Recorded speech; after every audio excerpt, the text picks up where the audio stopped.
Hi everybody, thanks for taking the time to read through and have a look through the BTEC presentation here. So you guys can attend the session, but I'm going to go through some of the slides now with you. Some will go through in a little bit more detail than others. Some are quite self-explanatory in terms of just being able to read through the content on that slide, and some will need a little bit more information. So again, here at BISP, we are delivering the BTEC Sport International Level 3 Extended Diploma Qualification. This is myself, Mr. Holmes. I'm a PE teacher here, as well as a BTEC Coordinator. I'm going to go through some of the other senior team as well. Mr. Pearson, who is in the role now as our principal of the secondary school, so his contact information is there for you guys as well. Mrs. Emma Webster, head of senior school and the IB coordinator. So myself and Emma will work closely with the BTEC students to follow them through the pathway to ensure they can have as much success on the program as possible. So another point of contact for you. And then we have Mr. Lawrence Prunty, who's our assistant head of senior school and a mathematics teacher. So again, he is part of the senior school. He's there to assist our students through their studies for year 12 and 13. A little bit of the current context, some of the key things that are happening across the whole school. So to put it in perspective, we have 56 diverse nationalities within the school. So it's very diverse in terms of the populations where students have come from. Again, this year on the BTEC course, we now have 9 year 12s enrolled. That takes us to a total of 13 students across year 12 and 13 together. 12 students across years 12 and 13 together. Recently had a couple of new joiners, one student from the UK and one student from Malaysia. So we are reaching out and now drawing in students from all over the world, and that's just in the BTEC program itself. But across the whole school, big diverse nationalities. We're nearing full capacity now, and the BTEC course is definitely moving onwards and upwards. We've tripled our numbers on roll from last year to this year, just so it goes to show how successful the program is here at the moment, how it's running. We've got some new staff, 13 new staff. We've actually made some changes to our BTEC teaching team as well to help fit in with the expertise and knowledge for certain units we're delivering this year. And I'll talk a little bit more detail about that in a second. Okay, and just so we're mindful of our school values here, which we really try to encompass within the BTEC program as well, is respect, compassion and integrity. There's a couple of the key points on the board there. The BTEC program, punctuality. We have a lot of trips and visits out to see professionals in different industries, so we expect students to be punctual, courtesy to do that and be on time.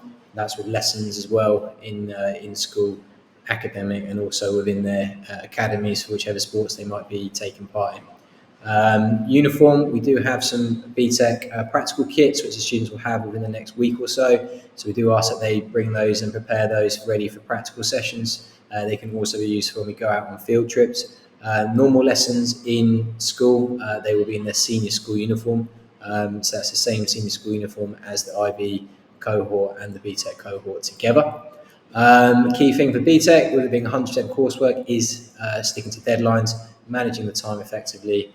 Organisation is going to be essential throughout the course, and just to be completely transparent with your teachers, communicate as the course is progressing. As teachers, we and within the program, we're able to set our assignments and our deadlines as and when we feel necessary, and we can manage that load in terms of looking at the whole school calendar, seeing which sporting events or fixtures are coming up, and manage to get a balance so it's not too heavy with the students having to focus on sports and academics. So we've got the ability to shuffle that around and manage that, which suits our calendar. With it being 100% coursework, we don't have to have any pressure in terms of working towards any deadlines for exams as well. As long as we cover the modules and the units we're covering in year 12 and they're finished, then we move on to year 13 and we start new modules and units as we move into year 13. And I will touch on the units in a little bit more detail in a second. Our learning pathways here at BISP, middle school is made up from years 7, 8 and 9. Upper school years 10 and 11, in which the students take the IG program. It's not a necessity or prerequisite to have taken IG PE. can be helpful. We do cover some of the similar content, but it's not necessary. You do not have to have taken that course. And then year 12 and 13, we have the option for students to take part in the IB diploma, IB courses, BTEC Sport, and all students will actually work towards a high school diploma. Whether you're doing an IB or the BTEC Sport, you will finish after your 2 years with a high school diploma as well. I'll let you guys read this in your own time. This just tells you what each of the pathways, middle school, upper school, and senior school, are made up of. And articulating the mission to inspire learning, ignite passion, and nurture well-being. And again, the way we've built the course from year 12 to year 13 is to really work directly with our mission, inspire the learning by making the program as vocational as possible, and having students out of the classroom, being hands-on in practical settings, working with industry professionals, igniting the passions, being able to link directly with their sports and their interests with their academy sports, or broaden their horizons to new ventures and new sports as well, and also managing their well-being in terms of their personal growth and developing those interpersonal skills, as well as developing their certain transferable skills, time management, organisation, that they can take with them as they move and progress through senior school and further on in their adult lives. Contact. So this is the BTEC teaching team. So myself, have Miss Gianni, Mr. Adam Chapman, who is our athletics director. Sorry, Miss Gianni's PE teacher here at the school as well. We have Mr. Berman, who's our events coordinator, ECA coordinator, and a PE teacher, and Mr. Jones, who's a PE teacher as well. Each member of staff has their own sort of specialist area as well that we've worked to build around the unit, so that they are teaching something that is within their expertise and their knowledge as well. So what is a BTEC? Again, this is something that you guys can read in your own time. This is taken directly from the Pearson EdXL website, so I'll let you guys have a look at that. But just to re-emphasise that they have been going on now for over 25 years, and they are designed to progress learners into the industry or further education as they move through, and give them the necessary skills to equip themselves with those situations as they move through their educational or professional careers.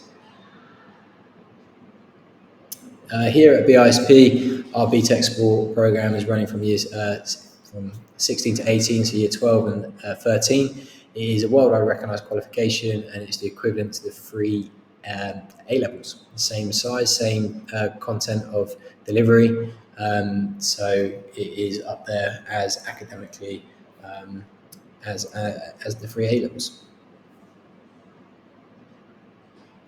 Who should consider this? So someone who enjoys sport. It's not, you don't necessarily need to have a deep passion for sport. A lot of the units we cover can be aligned to sport. We cover business, marketing, communications, first aid, coaching, technology. A lot of them are linked and applied to sport, but you don't necessarily have to have a major passion for sport, but interest does help. If you prefer coursework rather than exams, because it is 100% coursework, and potentially you see a possible future in the sports industry, someone who learns by doing. Okay, so if you're more of a practical learner and you like to have your hands-on and be more out and about and doing things, then this is definitely a course for you. It's not a course where we're going to spend 2 years just sitting in a classroom listening to a teacher talking through PowerPoints and slides. Okay, so it's more doing and being in a practical situation. In order to achieve success as a BTEC student, I'll just pull off some of the key ones on here. Deadlines are essential, especially when you're working on your assignments and managing to hand those in on time. Be able to work independently to deepen and broaden your knowledge and understanding, take the onus and responsibility to do that yourselves, as well as working as part of a team when it comes to a lot of group work that we'll be doing in terms of presentation works or team teaching, team coaching, and things like that.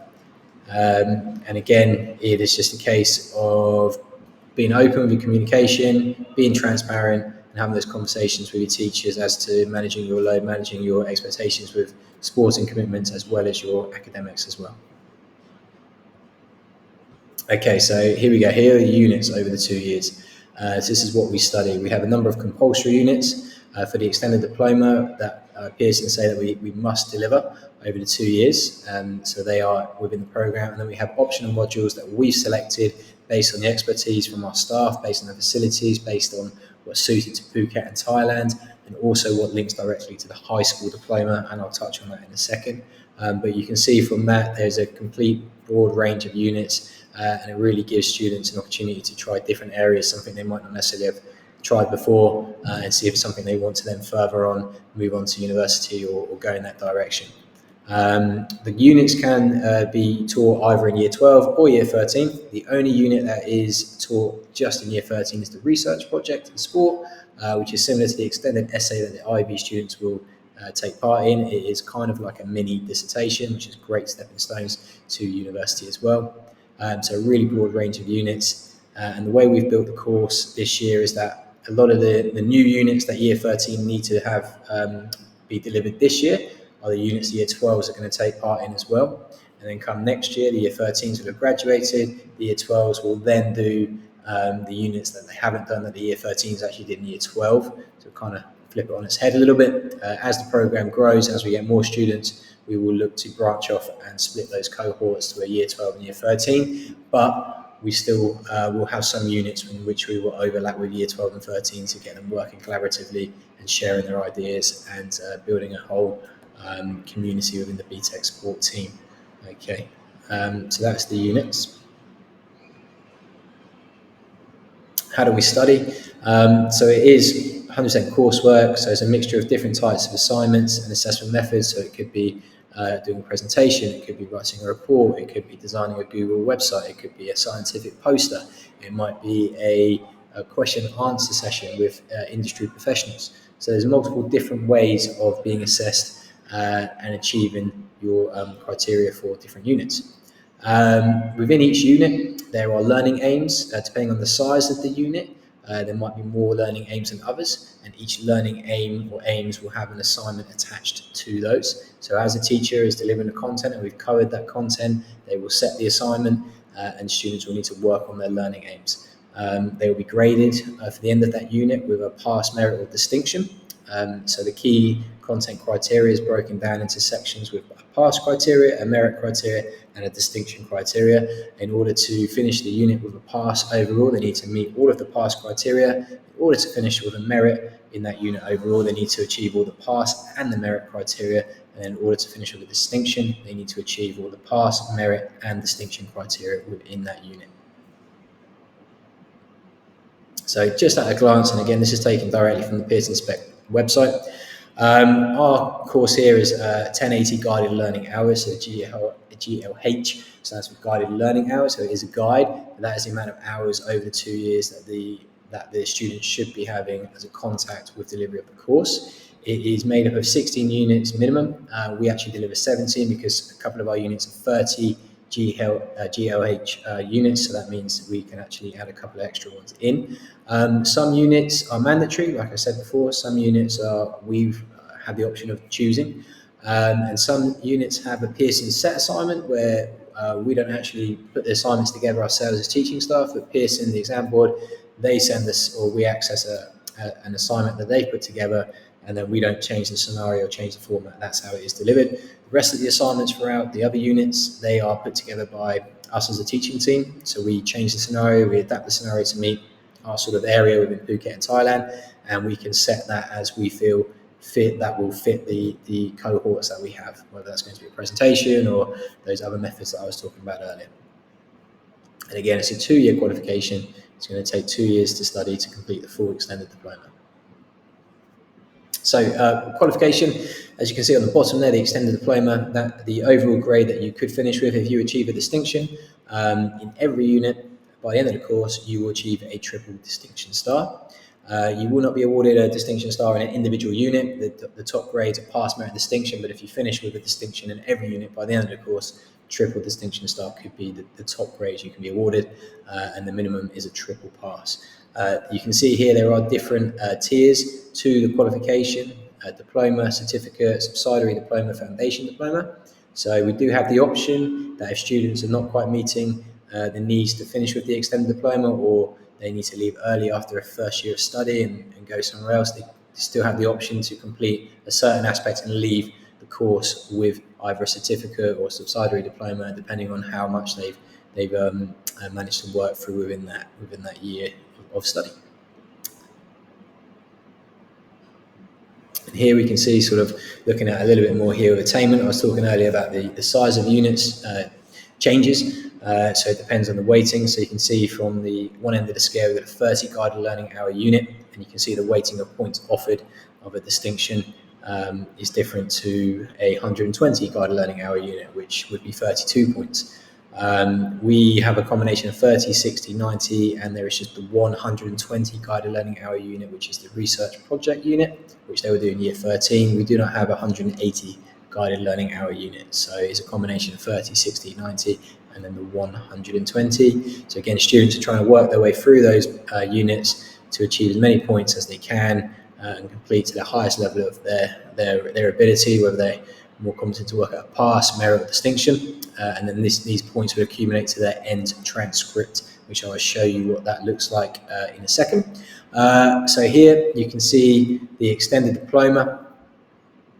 You can sort of see here, I can see that my sort of head's in the way and blocking off the bottom part of this, but top grade is a triple distinction star, which is 270 points, threshold points over the end of the course. So you would need to achieve a distinction every unit to achieve your 270 points.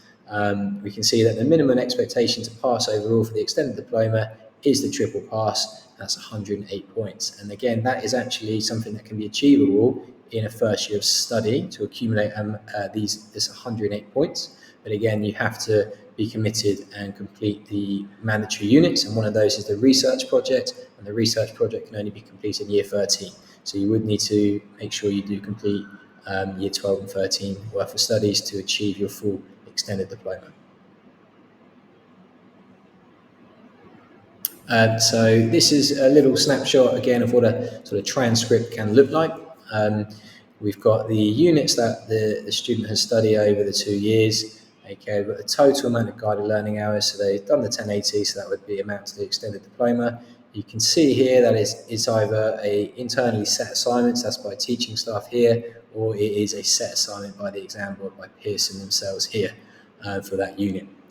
This will give a grade, so we can track and see what students have achieved in terms of merit pass overall for that unit, how many points they've attained for each of those individual units, and what that is giving them as an overall score here. Okay, so we will monitor that. We use our own system here of grade books to keep an eye on that and check where students are. And again, it's a case of students identifying early on what university or where they might be looking to go to, find out what those universities are requiring as their entry. Do they need a triple distinction star extended diploma to get into that university, or is the university willing to accept a triple pass at the extended diploma level? Okay, so the earlier we get to know that, we can then work with students to make sure they are hitting their highest level and ability that they can and achieving as many points as they can throughout the course. Students will hopefully be handing in their assignments on time, and if they hand their assignment on time, they've hit the pass and the merit criteria, they've hit some of the distinction criteria, but they've missed out on the distinction by maybe a little bit of the criteria, then we can offer a resubmission for that assignment. If we feel their attendance is great, they put a positive work effort and their assignments have been in on time, we feel they're very close and they can achieve that, we will offer a resubmission to get them up to that level so they don't drop or miss out on the points that they are capable of achieving. But again, that works both ways, with the students being transparent with us if they're unable to make a deadline and they haven't informed us of the reasons why. It's better to stay open with that communication so that we can sort of, maybe if we need to put extensions in place for deadlines or work around things, we can give the time to make sure we're getting the students to where they need to be. High school diploma, so I said about this earlier, requires 4 years of study. So year 10 and 11, which most of the students will have done with their mathematics, English and a language, and then moving that on into year 12 and 13, where they will continue on the timetable to study their BTEC, as well as having additional maths lessons. The additional math lessons in year 12 and 13 are based around the research project, so they will be preparing themselves for that project in year 13, and then as they are in year 13, they will then be using the maths lessons to build on and reinforce their knowledge and develop their skill set for the research project as well. Along with the BTEC, they will be completing their CAS projects and working closely with Ms. Jennings on that aspect of the studies as well, and then this will give them the required amount of study time to meet the high school diploma. And I will show you on the next slide how that looks in terms of the BTEC. So you can see on the top left-hand column here, we've got the high school diploma category. We've got the credits that are issued towards the high school diploma, and we've got the learning area. So basically, this is applied to the BTEC program, and then here are the units that we actually study at BTEC, which link to that criteria. So, for example, nice easy one, individuals and societies. It is a business for BTEC, that is our area, and the actual units they study is business and sport, which will build towards that aspect of the high school diploma. Science for BTEC, for example, to tick the box for science and the high school diploma, we are applied sports anatomy and physiology. And you can see here, this is actually the transcript that you will receive on a report card. You will see their levels and learning and attainment from 1 to 7 based on each of these areas, okay, which equates to these units that they will be studying over the course of 2 years. So we can actually monitor and see how that works with the units. In terms of tracking, in terms of seeing where they're achieving on their actual units and pass, merit, distinction on different learning aims, okay, we can share that information with you as well on reports, cycles or parents' evenings to give you a more clear understanding of where students are working towards. Here, guys, you can read this in your own time, but we've got a couple, we've got an ex-student, Liam, and his brother Ryan, who studied at BISP. They went on to study a BTEC in sport in Hong Kong. Liam now is a professional rugby player and also a sports coach, and his brother Ryan is a PE teacher in Malaysia, I believe. But yeah, they would have stayed at BISP had we offered the BTEC back then, but they went off to do studies elsewhere and been very successful. And then an example that I always like to talk about is Max Whitlock, who decorated an Olympic athlete who managed to balance his commitments to his sports as well as his academics. Okay, so we've got an Olympic athlete who's a gold medalist, and if he can manage to achieve a gold medal in his pommel horse event and come away with BTEC, then it's manageable for our students to have that role model and say that it is possible to do your academics and your sporting commitments at the same time. I hope to add more success stories to that as we move our year 13 through graduation at the end of this current academic year. So what does the BTEC lead to? There's many different industries you can work in towards. It doesn't necessarily have to be sports related, but it could be coaching and development, sports management, it could be within the health and fitness industry, could be diet and nutrition, business management, coaching specifically, education and teaching. There really is a broad, vast amount of areas that you can sort of go into, depending on your interests and which direction you would like to pursue.